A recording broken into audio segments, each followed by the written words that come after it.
Ketua Pusat Pelatihan Pertanian dan Pedesaan Swadaya P4S Sedulur Tani, Kecamatan Bateng, Kabupaten Jombang, beserta 10 P4S baru, digelar di Wisata Balai Tani yang sekaligus Sekretariat P4S Sedulur Tani. Ketua P4S Sedulur Tani, Wiwin Isnawati, menggantikan almarhum Ismail Fahmi. Mereka yang dikukuhkan sekaligus menerima penyerahan sertifikat kelembagaan serta sertifikat sebagai anggota aktif FKP 4S Jombang, Kamis 11 Mei 2023. Pengukuhan dilakukan oleh Ketua Forum Komunikasi atau FKP 4S Jombang, Mujiono, dan dilanjut penyerahan kunci mobil, buku pemilik kendaraan bermotor BPKB, dan surat tanda nomor kendaraan STNK roda 4 sebagai operasional dan inventaris FKP 4S Kabupaten Jombang. Dari Sumrambah, Wakil Bupati Jombang kepada Ketua FKP 4S Kabupaten Jombang, sembari Sumrambah berpesan agar kendaraan operasional tersebut digunakan untuk pengembangan P4S di Kabupaten Jombang.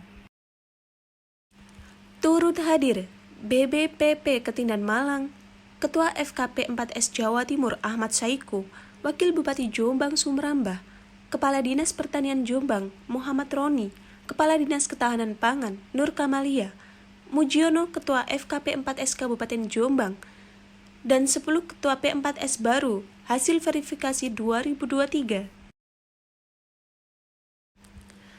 Mewakili Kepala Balai Besar Pusat Pelatihan Pertanian Ketindan Malang, Septini Mukti Rahajeng, dalam sambutannya menyampaikan bahwa BBPP Ketindan sebagai pembina P4S tidak hanya memberikan program pelatihan terhadap pengelola P4S, namun akan melaksanakan sertifikasi agar para pengelola P4S menjadi pengajar yang kompeten, disesuaikan dengan keberhasilan usaha tani para pengelola P4S.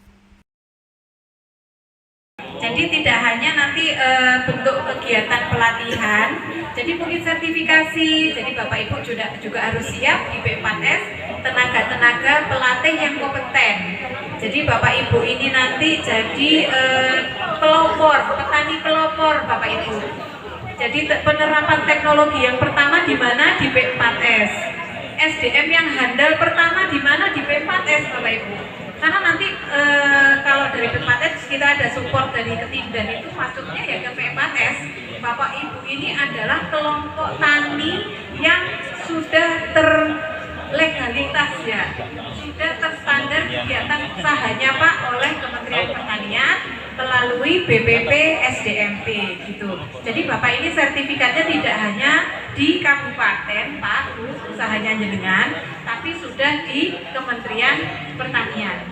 Jadi nanti tidak hanya kegiatan-kegiatan pertanian di kabupaten saja Bapak Ibu, harapannya nanti kita saling support untuk bersama-sama menjalankan program-program dari Kementerian Pertanian, khususnya pengembangan SDM pertanian.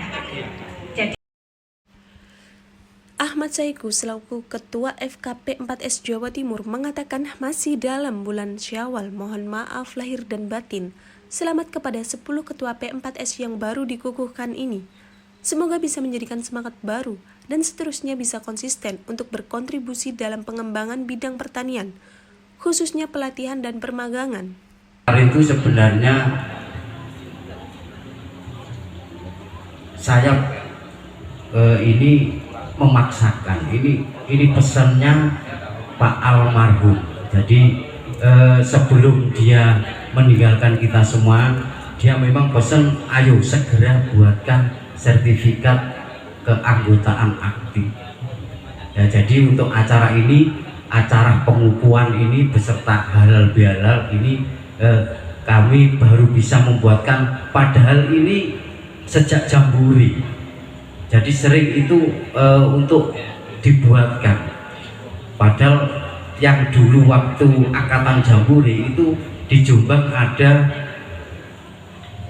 6 P4S, dan setelah tahun ini ya tahun 2023 alhamdulillah ditambah lagi 10 P4S.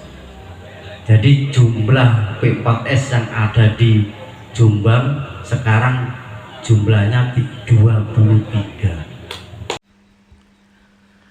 Pada kesempatan itu, Kepala Dinas Pertanian Jombang, Muhammad Roni menjelaskan, pola pembinaan petani ini sudah diterapkan pada P4S, bagaimana mengeksplorasi potensi yang ada di sekitar. Pola inilah yang nantinya akan dilakukan strataan pembinaan. Karena pembinaan di lapangan tidak bisa sama, P4S ini menjadikan tempat penyaluran ide-ide, kreasi, dan pengalaman sangat luar biasa untuk P4S. Dan yang menurut saya pola pembinaan petani efektif adalah contoh nyata. Dan ini sudah diperankan oleh teman-teman P4S. Makanya kami sering sampaikan dengan teman-teman penyuluh, ini kebetulan ada beberapa penyuluh di sini. Ya. Bagaimana dengan teman-teman yang ada di WIBI masing-masing wilayah binaan penyuluh, ini harus buka mata, buka telinga, ya. Bagaimana melihat, mengevaluasi potensi yang ada di sekitar panjenengan. Sehingga jenengan akan nanti menemukan pola-pola pembinaan, bagaimana menemukan pola-pola, ya, melakukan strata pembinaan. Karena pembinaan di lapangan itu tidak bisa sama. Petani Nur Sewu yang kemudian hanya bangun pagi, nyangkul, bawa pacul ke sawah, beda dengan mungkin yang Abang Uji, ya, petani yang sudah mungkin pengalamannya jauh lebih baik. Nah, ini yang kemudian sering saya sampaikan dengan teman-teman ini. Bagaimana kita harus juga, ya, dalam hal ini kami, jajaran penyuluh, ya, selalu meningkatkan kapasitas, kemampuan, pengetahuan. Bagaimana memperlakukan petani ini, tanda kutip, bukan pengertian berbeda, itu bukan pengertian diskriminasi, tidak. Pendekatan yang berbeda. Muhammad Roni menambahkan informasi terbaru hasil rapat terbatas dari Bapak Presiden dengan Sekretaris Kabinet bahwa nantinya jajaran Kementerian Pertanian diminta menyiapkan waktu 3-4 bulan untuk menyiapkan scaping yang nantinya tidak ada lagi perbedaan harga pupuk di lapangan. Jadi nantinya tidak ada lagi pupuk non-subsidi karena jatah subsidinya sudah dianggarkan, tinggal polanya dialihkan. Di kesempatan yang sama, Kepala Dinas Ketahanan Pangan Nur Kamalia dalam arahannya mengatakan, dukung sepenuhnya P4S ini dan berharap tidak hanya bidang pertanian saja, namun juga di ketahanan pangan, dari masa tanam hingga panen. Sesudah panen harus diselamatkan agar ketahanan pangan tetap terjaga. Dari Nganjuk, Siti Nur Khalifah melaporkan.